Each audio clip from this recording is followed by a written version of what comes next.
Hi, thanks for joining me on Wilderness with Amani. I'm at the back of South Lake and I brought my boat up here and I got here and it's just as low as it always is. I think they're just letting the water out of the dam. And it was good. I'm back here fishing for Patreon and I hooked some high quality wild rainbows on my fly rod and my spinning rod. So as I'm hiking out, I'm gonna stop and try to get a couple fish for YouTube on my fly rod or my spinning rod. I hooked a couple fish where this one inlet creek was coming in on my way out. I just had to make a couple casts because it's fishing malpractice not to make a couple casts in an inlet. And I whacked a nice rainbow. And I lost another one. So let's hike out. I'm gonna head out to make some dinner. But before I do, let's stop at a couple key spots I spotted and see if we can't catch a fish for my YouTube viewers. Patreon already got theirs today. Let's go. When I was trekking out here earlier, I was with this 83-year-old dude named Wally.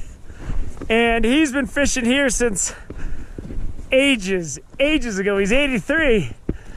And when I see a guy like that hiking out here at 83 and trout fishing, he walked right down to that inlet and whacked himself a trout.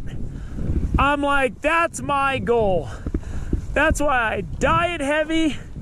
That's why I lift weights every day. That's why I do everything, man. And this big field of snow, it's really slippery, and that guy was just powering. Check this out. That's kind of cool, right? How it goes into the water. If you try to walk across this and you slide, that snow is rock hard. You are going right into the water. I mean, I have multiple changes of clothes. That doesn't mean I want to use them. So I'm staying up here on these giant boulders, which suck too. So here's the spot I stopped at on the way in. I hit two rainbows right here. One of them got off. I was fishing barbless, and I'm gonna throw that woolly bugger out there and see if a new crew came in. So I'm gonna cast right across this running water. That first fish I hooked was right there. He was right in this running water hanging out. And I just was whipping this thing through and he just came right up and hit it. There it is, right there. Got another one. And they're hanging out in this rut of this inlet creek. It's good stuff. So let me get my hands wet, hold this fish up. This isn't as colorful as the ones I got in the back, but it's a pretty good one. And there we go. It's a nice rainbow. I'll take it. So far, this trip has been a bust because I wasn't able to use my boat in this lake because they're letting the water down, but I've been nailing fish and that's all that counts, right? Ooh, I almost went in the water. So I put on this smaller woolly bugger that's really old and barbless because that other one's falling apart. I gotta try to tie it back together because I thought I had more flies, man, and then I got all that action in the back and a lot of my barbless nymphs got used up.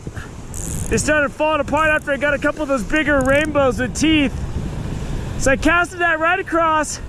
I'm letting it drift out a little bit and then I'm stripping it. And then I'm stripping it. And this woolly bugger's a little smaller, but there seems to be rainbows hanging out where this water's coming in. Man, there's a lot of fish hanging out in this spot. Ooh! Stop swimming at me, dude! Stop swimming at me! You're not cooperating at all! You're not even that big. You're a disappointment! There we go. Nice trout, all his fins. I'm not sure they've stocked this thing in a while, but who knows? This guy did something a little different. I threw it farther out across the current and I'm just letting it sink, letting it sink, letting it sink. And I tugged it one time and he hit it. Here it goes. Now I'm gonna start tugging it. And I don't use any kind of indicator. I just gotta watch my line. If I see that straighten up or go in the other direction at all, it's party time, baby. They seem to be hip to my woolly bugger, but let's see if this little jig will do something. I gotta get out of here and go make a fly assessment, try to repair a couple that are falling apart. And I'm just watching my line, because I'm not gonna feel the bite on this light jig in this wind. It's gonna have to be a line detected strike if I get anything. Got another one to come out of there. I actually saw him swim up after my jig. And it's really tough to fish this jig, but this is another one of those real colorful ones, so he's worth it. And he's been chilling in the net. And let me get my hands wet. I'm gonna hold this guy up and try to give you a close-up before I put him in. And this is what all the rainbows today have looked like. There it is. Look at that red gill plate and the red stripe. That's a beautiful fish. Beautiful wild rainbow. Get it back in there. There he goes. And I'm varying my retrieve. For that guy, I threw it across the current. I'm watching my line. I'm letting it get down deep. And he came up and I saw him swim up out of the depths and hit it. I'm watching my loose line. If I see that thing go dink, dink, dink, I gotta set it. I gotta set anything. There it goes. See? See? There's nothing, there's no feeling a bite here. It's, you gotta, I just saw my line start to go. And this is a brookie. It's a nice brook trout.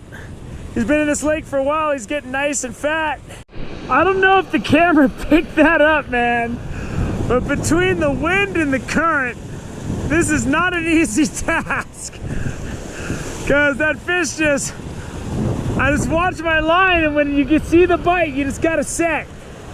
Just don't even hesitate. Anything suspicious in that big bow in your line, set. And right now it's sinking, so I'm not gonna feel anything. And then I'll give it a pop or two. But even after you do that, you still got the big bow. Finally, a hot day of fishing. I've only been fishing in this spot for like 20 minutes and I got those 4 trout. I whacked 2 here on the way out, and then I went back to the back for Patreon today and nailed a bunch. And the funny thing is, the day started out a disaster, an absolute disaster. I got here with my boat, my motor was gassed up, I was ready to go. I figured all the water had to be was to the boat ramp.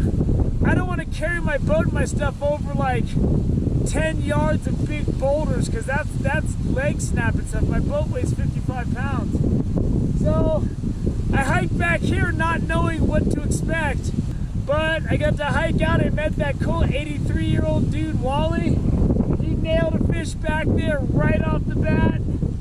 I'm assuming he already went home. And now I'm gonna go find a place, a picnic table. Got my stove, got a can of chicken, got some cheese, some tortillas. And you know what time it is? It's chicken quesadilla time. Yes, I am starving. I'm gonna go slop myself like a starving hog. And if I don't choke to death, there's gonna be more fishing before I drive home tomorrow afternoon. So I hope you enjoyed those trout, man. Those trout were beautiful. I wanted to show you what they look like, but I'm also letting you know a couple of these fish are gonna make it on my next highlight clip. So thank you for joining me on Wilderness with Amani. Until next time.